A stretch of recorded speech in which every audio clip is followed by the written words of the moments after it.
Hello, I'm Dr. Brandt Gibson, and today I want to talk to you about wound healing. So we've talked over the last couple days about different types of wounds. We talked about pressure ulcers. We've talked about venous stasis ulcers. We haven't really talked about arterial ulcers, which is the other type. But the truth is, even cuts and scrapes and abrasions and all of those things are types of wounds that need to heal. And the wound healing is very exact. It's kind of a process, is a stepwise process that we go through in the process of healing. And it's important to understand this wound healing, especially in individuals that have difficulty healing, like in the diabetic patient or individuals with poor circulation.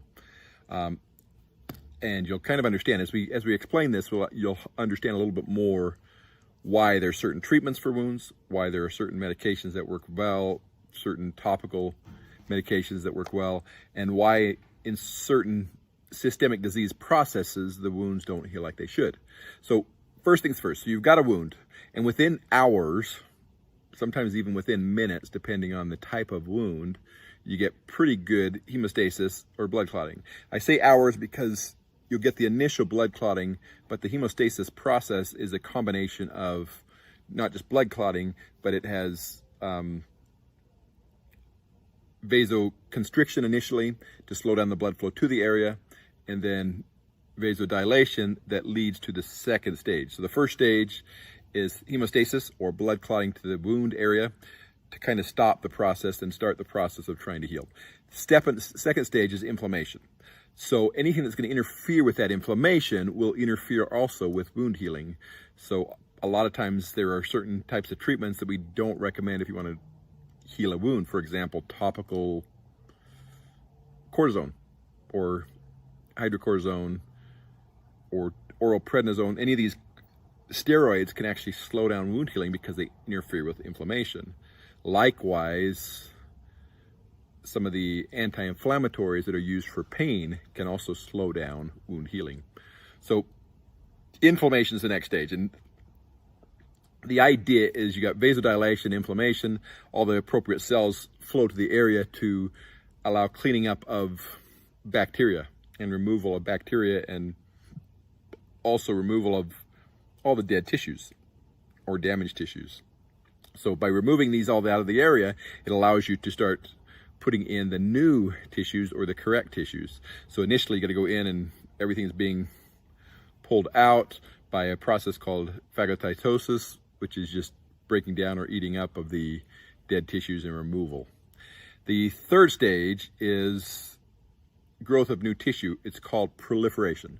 So you've got coagulation or hemostasis, you've got inflammation, and then you've got proliferation. And the proliferation stage is when you start to get new cells growing into the area. So you get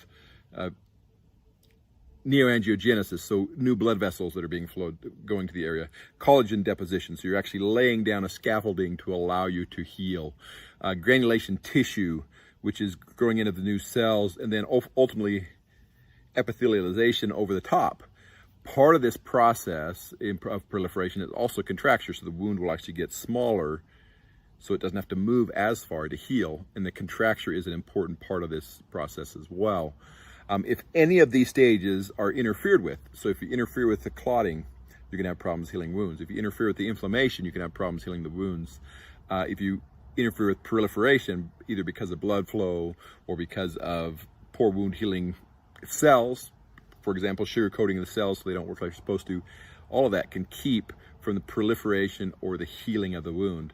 And once it's healed, then you go through the fourth stage, which takes a longer period of time, and this is called maturation, which is really a remodeling of the tissue. So you take a wound, and if it heals like it's supposed to, a lot of times it will remodel and actually reduce the amount of scarring, reduce the appearance, and it can actually look more normal. So through appropriate healing, using appropriate techniques, a lot of times you can have a significantly less scar.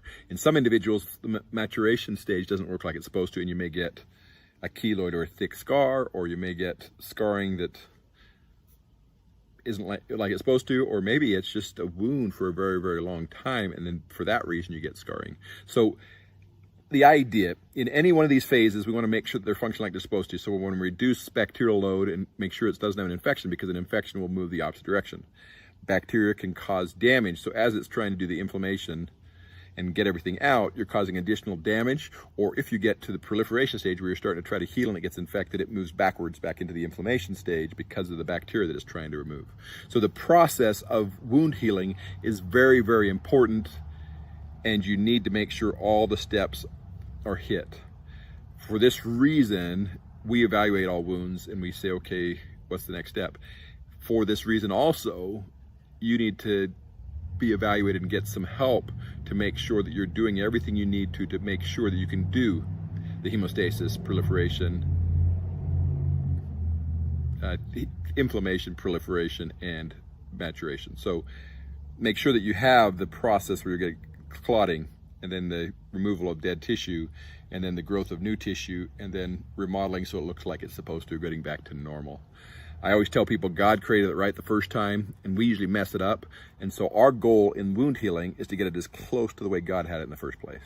This is Dr. Brandt Gibson, and this is your podiatry tip